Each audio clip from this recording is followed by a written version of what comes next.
The throne room of Jerusalem trembles with tension. A dust-covered messenger collapses before King Jehoshaphat, his voice shaking. A vast army, Moabites, Ammonites, and Maonites, advances against us. The scroll in his hand bears seals of 3 nations. Advisors clutch their robes in fear. Jehoshaphat's knuckles whiten on his scepter. Beyond the palace walls, the sun sets blood-red over the Judean hills. The king's heart races. Judah is outnumbered, outmatched. Yet in his eyes, a flicker of resolve begins to burn. The temple courtyard hums with desperate prayers. Jehoshaphat stands barefoot before the bronze altar, his royal crown discarded. "O Lord, we have no power against this great multitude," his voice cracks. Women press infants to their chests. Old men tear their garments. The smell of incense mixes with sweat as hundreds kneel on sun-warmed stones. Our eyes are upon you. A dove flutters above the ark, the only movement in the heavy air. This is no formal prayer, but the raw cry of a people facing extinction. Suddenly, gasps ripple through the crowd. Jehaziel the Levite staggers forward, his face radiant. The Spirit of the Lord lifts his voice like a trumpet. "Do not fear. The battle is not yours, but God's." His staff strikes the pavement, a sound like thunder. "Tomorrow, go down against them. You will not need to fight." Children stop weeping. Soldiers loosen grip on sword hilts.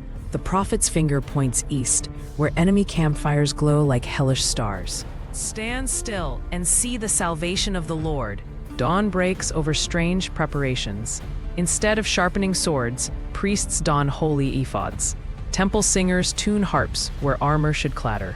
"Appoint singers to the front lines," a captain mutters, eyeing the wilderness where death awaits. Yet Jehoshaphat kisses the Torah scroll, then lifts trembling hands. The first notes of "Give thanks to the Lord, for his love endures forever" rise like smoke from the camp.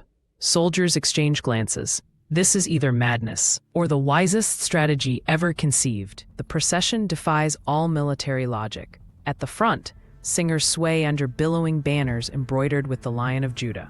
Behind them, priests blow silver trumpets, their notes scattering desert birds. Soldiers march, but their swords remain sheathed. The hymn grows louder as they descend into the valley, voices echoing off sandstone cliffs. Dust rises from their sandals, yet their eyes stay fixed upward. With every step, the impossible seems possible. Perhaps praise really is stronger than steel. Then, chaos. Before Judah's vanguard can blink, screams erupt from the enemy camp. Ammonite turns against Moabite in berserk confusion. Swords meant for Jerusalem now drip with allied blood. A war cry becomes a death rattle as the coalition implodes. Judah's singers falter. The hymn dies mid-verse.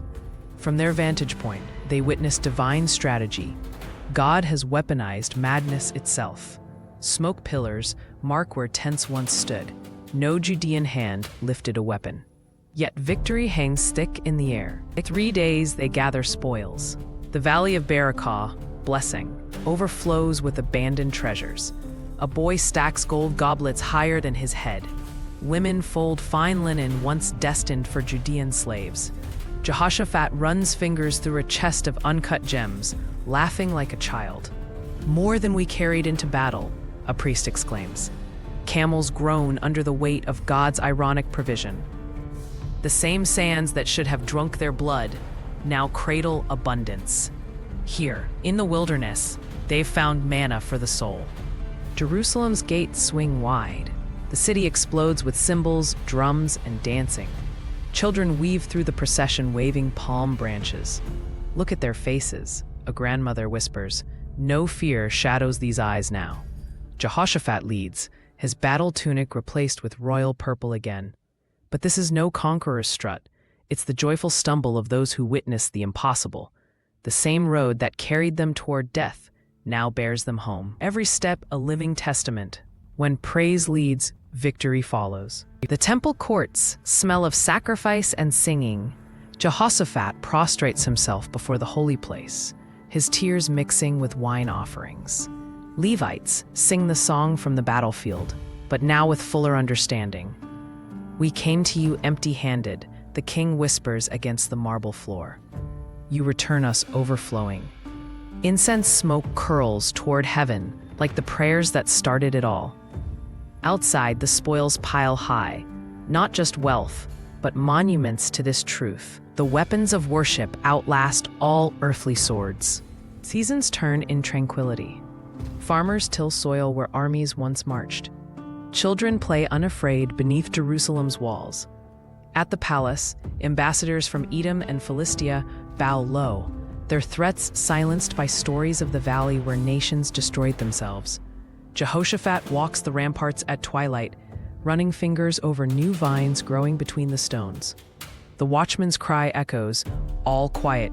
The king smiles. This is the aftermath of praise, not just survival, but shalom woven into the very fabric of the land.